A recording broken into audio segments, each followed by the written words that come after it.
के दिल में जगह बहुत ज़्यादा है। ये आपकी जो खूबी है वो शायद किसी में भी नहीं होगी। और ख़ासतन मेरी बहुत दफ़े आपसे मुलाकात का भी टाइम हुआ है। इतने बिज़ी होने के बावजूद भी कान दे के सुनते हैं, ये बहुत खूबी है, शायद किसी में होती है। और मेरा जो एक्सपीरियंस है, ऐसे ही लोग प्राइम मिनिस्टर होते हैं।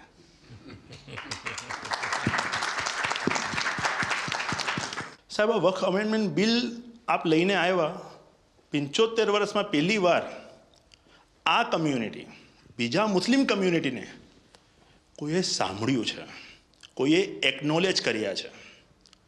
સાહેબ मैं आपने एक वाक्यो कहूँ, भिंडी बाजार में हमारो एक प्रोजेक्ट चाले है। हमारे प्रोजेक्ट में एक जगह है भिंडी बाजार के अंदर जो हमने 2015 में खरीदी। हम मालिक हैं, बहुत मेहनत से खरीदी। उस जगह को 2015 में लिया, 2019 में कोई नासिक का और अहमदाबाद का शख्स जाके बोलता ये जगह वक्फ है। वक्फ तो वहाँ पे तो लोग रहते हैं, टेनेंट्स से दुकानें हैं। एक 700 स्क्वायर फीट जगह पे कोई नमाज पढ़ता होगा जो कम्युनिटी हॉल होता है। सब ये गवर्नमेंट ने एक्चुअली ये सारी चीज़ों पे वक्फ कर दिया है। वक्फ का मतलब अब रुक जाओ, ये नहीं चलेगा। बहुत ही महंगी जगह है और हमने बहुत मुश्किल से ली है। 2019 के अंदर कोई थर्ड पार्टी इसका कोई लेना देना नहीं है, वो जाके ये जगह को वक्फ कर देता है। तो सर कानून में बदलाव तो लाना होगा। जैसे हम देखते आ रहे हैं कि गरीब महिलाएं हो, कम्युनिटी विमेन हो, ये अगर पैसा आवक हो रही है और कानून में बदलाव आ रहा है, उसका फ़ायदा कहीं ना कहीं पहुंचना चाहिए। तो ये सारे विजन जो गवर्नमेंट ने लिए हैं, दाऊदी बोहरा कम्युनिटी उसका बहुत सपोर्ट भी करती है। और आपसे बहुत शुक्रगुजार हैं हम इस चीज़ के लिए कि आपने हमें एक्नॉलेज भी किया। हमने इसके अंदर एक्सक्लूजन मांगा है कि हमको इस वक्फ एक्ट के जुरिडिक्शन में नहीं रहना, and we want to be govern by a trust act और अ सेपरेट एक्ट। जैसे मुझे साहब ने गाइड किया है कि आपने गाइड किया है, आगे का 100 साल देख के कोई भी काम करना चाहिए। हम उसी राह के ऊपर इसकी कोशिश कर रहे हैं। और मैं वापस से बहुत बहुत धन्यवाद करता हूं आपका कि आपने ये बिल और ऐसे बहुत से कठिन बिल जो आते रहते हैं, बहुत बहुत धन्यवाद। मैं एक और चीज़ शाह साहब के द्वारा ये कहता हूँ कि सैयदना साहब की उम्र अल्लाह ताला तार रोज़े क़यामत दराज करे। उनकी मोहब्बत करना माननीय प्रधानमंत्री जी को अल्लाह ताला सेहत में रखे, हिफाजत में रखे, लंबी आयुष दे और हमारे देश की सेवा आप करते रहिए।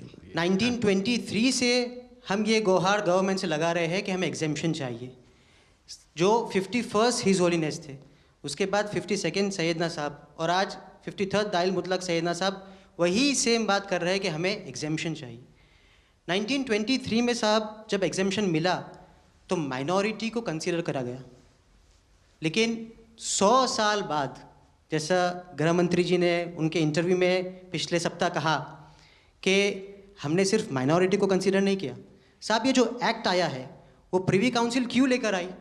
प्रिवी काउंसिल ने ये एक्ट इनैक्ट किया माइनॉरिटी के प्रोटेक्शन के लिए, लेकिन साहब आपने ये एक्ट इनैक्ट किया सिर्फ माइनॉरिटी के प्रोटेक्शन के लिए नहीं, बल्कि माइनॉरिटी विद इन माइनॉरिटी के लिए। तो ये उस दिशा में साहब बहुत ही बड़ा स्टेप है।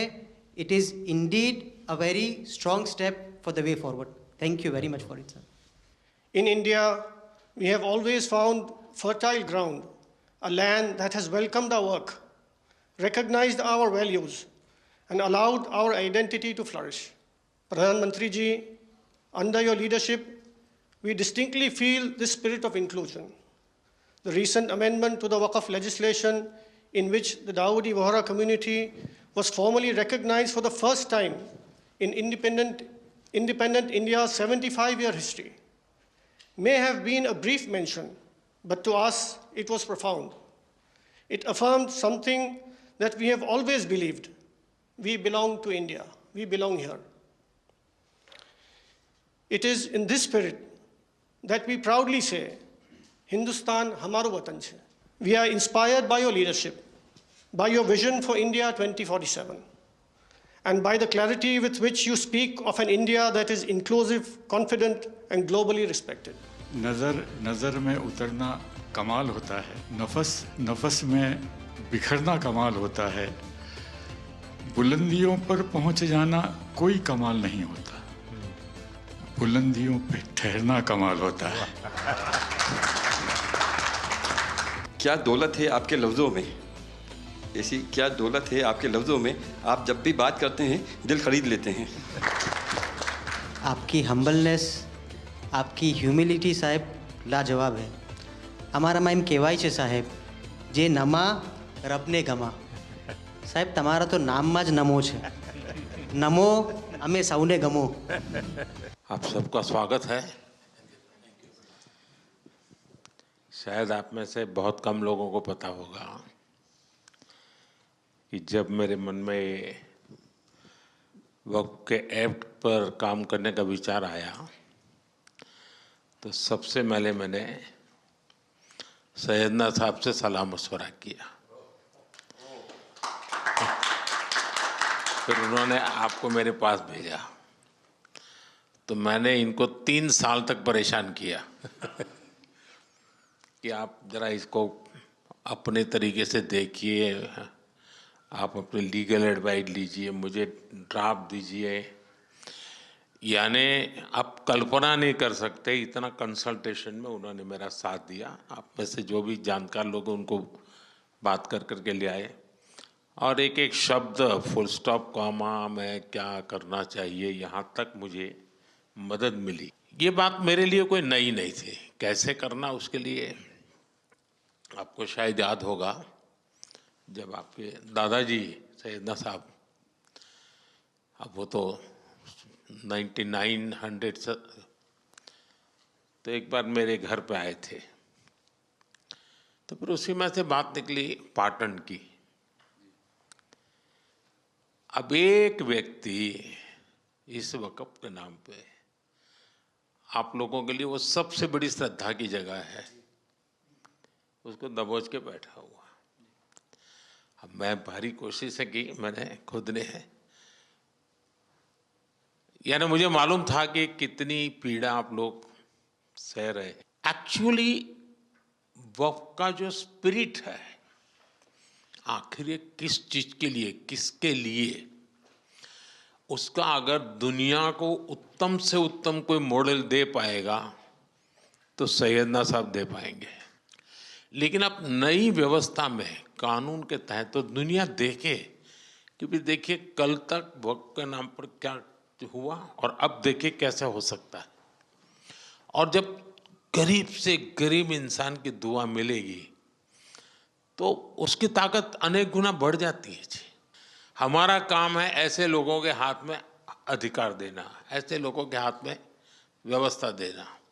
तो इसके लिए हम इतनी बड़ी लड़ाई लड़ रहे हैं। वीडो जो है, महिलाएं हैं, उनके साथ बहुत नाइंसाफी हो रही है जी। हमारी कोशिश है कि उनको कोई न्याय मिले, उनकी भविष्य की। अब कुछ परिवारों को पता नहीं होता है, संपत्ति ऐसे ही वक्त को करवा देते हैं और बैठ जाते हैं कुछ लोग। तो मेरे पास ये कानून तो बाद में बना, पहले राउंड में जब मेरे पास रिपोर्टिंग आया, जब मैं यहाँ 19 में जीत करके आया, तब मेरे पास आया 1700 से ज़्यादा मुस्लिम समाज की शिकायतें थी कि भाई हमें न्याय दो, ये वक़्फ़ वालों ने हमारे साथ ये किया है। उसमें ज़्यादातर बहनें बेटियां थी। तब जाकर के मैंने कहा भाई रियलिटी क्या है खोजो। तो ये रातों रात नहीं आया जी, लगातार 5 साल तक हर बारीक चीज़ को कोशिश की समय। फिर उसमें से मुझे बहुत पहले बड़े सैयदना साहब से काफ़ी बातें मेरी होती थी, तो मुझे मालूम था कि बोहरा समाज हो या शिया मुस्लिम हो, उनको तो और मुझे अहमदिया को और मुसीबतें हैं। मैंने कहा भाई इनको तो कोई अलग से प्रोटेक्ट करना पड़ेगा। और उसमें से मैंने इस व्यवस्था को विकसित करने का प्रयास किया है। मुझे अच्छा लगा, आप सबसे मिलने का मौका मिल गया। चलिए, बहुत बहुत धन्यवाद आप सबका।